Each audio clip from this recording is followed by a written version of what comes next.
I never should have moved to this place. I should have stayed in my crummy little cockroach-infested apartment downtown. Those tenacious little monsters are bad enough. But my current predicament is worse than cockroaches or bedbugs.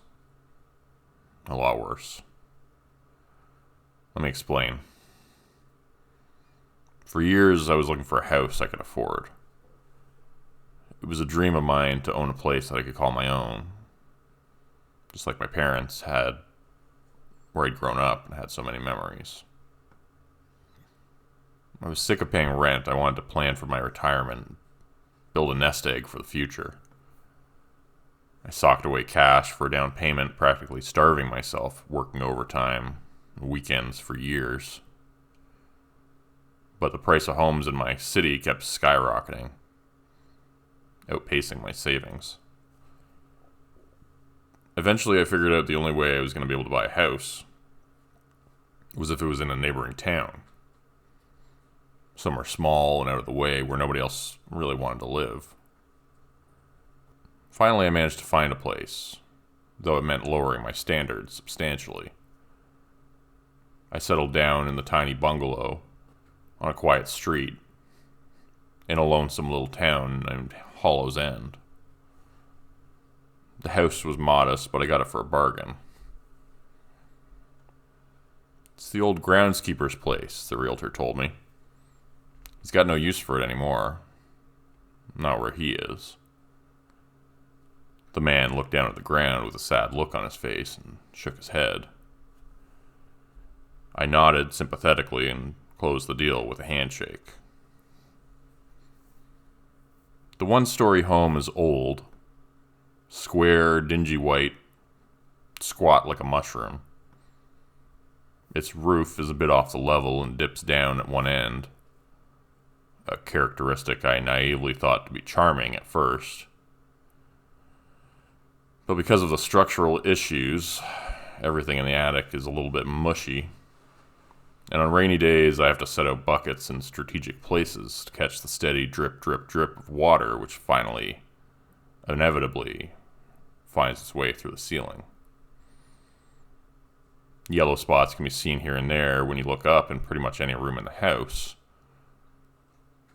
Floors in the place are likewise slanted and dip down towards the center, making a natural gully that tricks the observer's eye. It makes you feel like you're in a funhouse at the carnival when you step inside. But like I said, I got a good deal on the place. I plan to fix the roof and floors and repair the water damage in order to make it a home for many years to come. And I have a brand new Home Depot do-it-yourself book that I plan to make excellent use of very soon.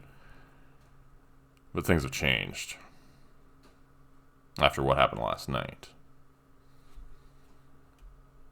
I was awoken from a dead sleep by a clank and a clatter. It sounded like it was coming from the cemetery behind the house. There was an odd orange glow coming in through my window as well. My half-asleep mind tried to make sense of the noise. Every inch of my body tensed up and my throat became tight with fear, my mouth dry. The sound of my heartbeat drummed in my ears deafeningly in time with the pounding force of it against the ribcage in my chest. In the darkness of my bedroom, the glowing orange light became brighter, the noise louder as it came closer. Desperately, my mind raced to try to picture what could make those noises. The sound of heavy chains rattling, someone dragging them around the cemetery. But why? Whoever it was, I heard them come nearer to the back of my house. Closer and closer until I could hear the ragged, wheezing sound of them breathing. The chain link fence of the back of my property rattled and shook like someone was pressing their weight against it.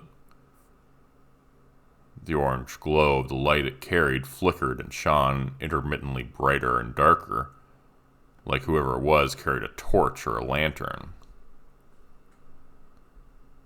I realized I was holding my breath, afraid to make a sound, for I knew that whoever it was outside my home, they were not human. The way they moved, sound of their breathing, and the rattling of the chains they carried with them. Maybe it's a prank, my thoughts said. Some kids outside, teenagers trying to scare you. Just go to the window and look out, and you'll see some drunken college kids doing what drunken college kids do. Hijinks. I stood on wobbly legs and checked the time on my phone. 3:10 a.m. The noise of whoever it was breathing and their chains rattling against the fence made the hair stand up on the back of my neck.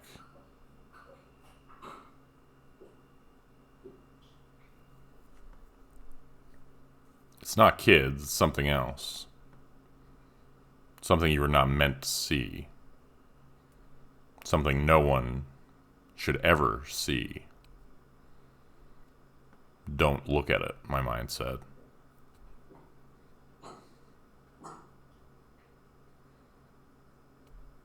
My bare feet padded across the cold hardwood floor of my bedroom, and I heard the soft tink, tink, tink of a bucket catching rainwater in the kitchen.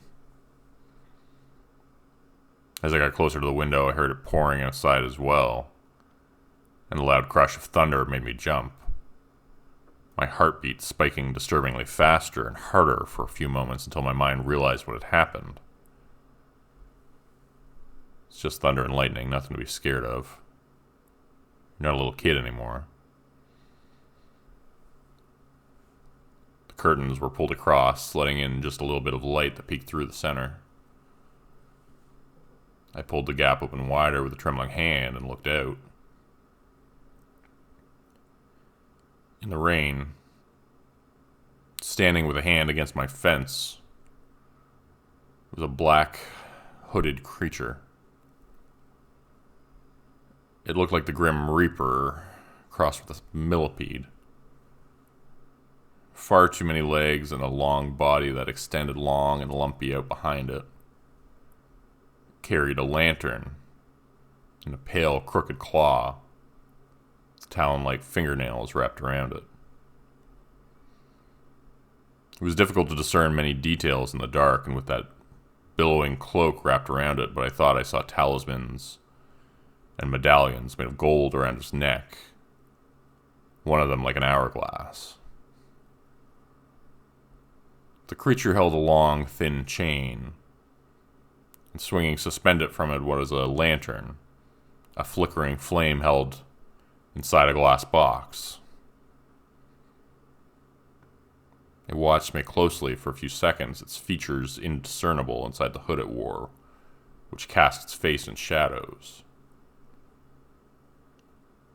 I couldn't stand to look at it for a moment longer, and I covered the window with the curtains again, backing away on unsteady legs.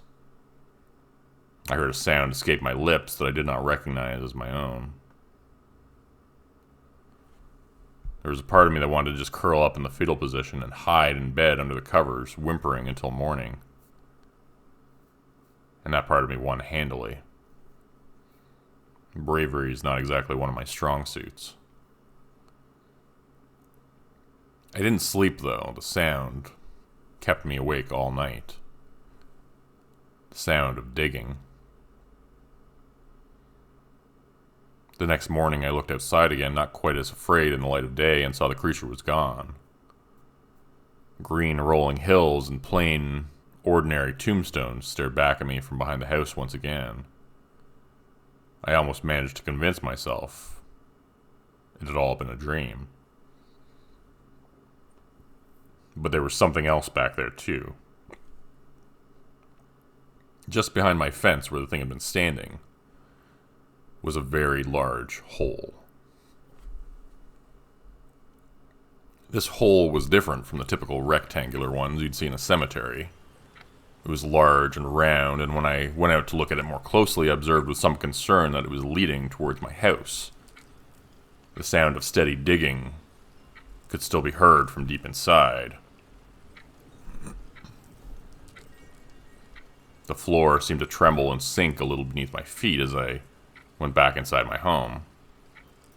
I went into the bedroom to grab a few precious things and ran back out through the living room. I clutched my laptop and some irreplaceable memorabilia in my arms, and it all went flying suddenly when the floor caved in beneath my feet. Falling down into the darkness beneath my home, I landed in a cavernous space, freshly dug from the earth. I screamed for help, and, much to my surprise, I heard a voice up above. It sounded like my real estate agent. He ignored my pleas for help and continued speaking calmly to someone who was with him. It's about time. Now, can we start showing this dump again and try to reel in another buyer? What are they talking about? This was my house. I screamed obscenities at them, but they continued unfazed. And then I saw the broken floor I had fallen through begin to mend itself. The cracked floorboards stretched back together like healing skin. Their faces looked down at me, and finally, they smiled, seeming to see me there. "This isn't your house," the two of them said together as one. "This place belongs to the groundskeeper. Always has, always will." And with that, the floor sealed itself back together and they were gone, leaving me alone in the darkness. I really wish I'd just stayed at my old apartment.